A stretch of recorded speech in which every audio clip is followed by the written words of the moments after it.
When I finished the course in St. Vincent de Paul, one of the instructors told me that I was the first male black prison guard in Canada.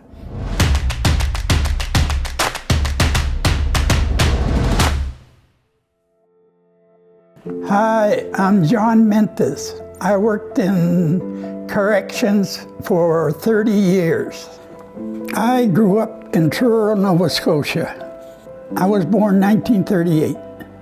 Most of the restaurants, they didn't serve black people at that time. So for my parents, it was tough, and like even the kids, you know, as a kid, I left Truro, I was 18, and there were still some restaurants that didn't serve black people. Me and one of my buddies, I was just getting ready to sign up for the Air Force. And then I got a call from Quebec that I had a chance to go to a training camp with the Boston Bruins. My father was a good hockey player, and the first thing he told me when I left home, he said, "John, try and find yourself a half-decent job because you won't make it in hockey." And I lived with that all my life. You know, I'd never get to the top.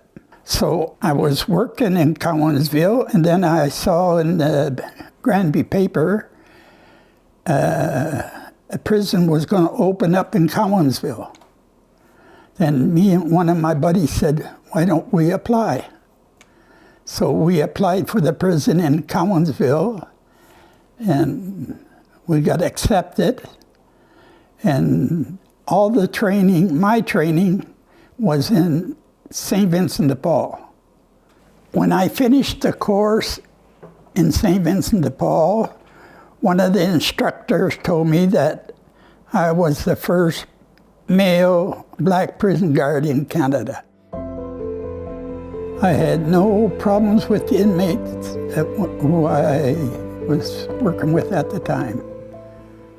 Just one time, it was funny because we had a fella there, I think he was in for murder or something, and I go into the ale, and this young fella said, "Jock, what are you doing in uniform?"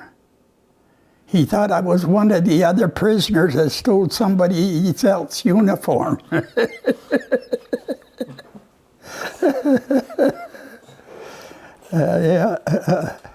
At the provincial, I had a problem, not with inmates, but with my co-workers.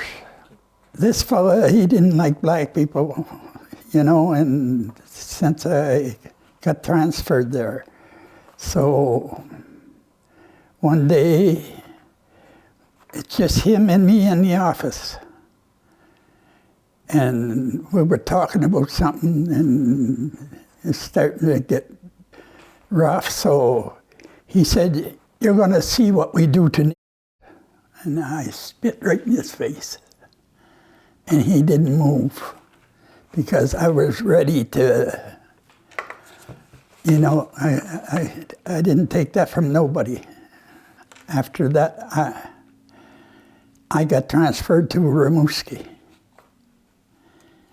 But I came back, and he got transferred to Waterloo. So they saw it wasn't me the problem, you know, and I went back to Cowansville, and I finished almost my rest of my time there. I was confident because, you know, I went through a lot in my life, and, you know, I wanted to prove that I could do the job, and even if I was black, I could do the job as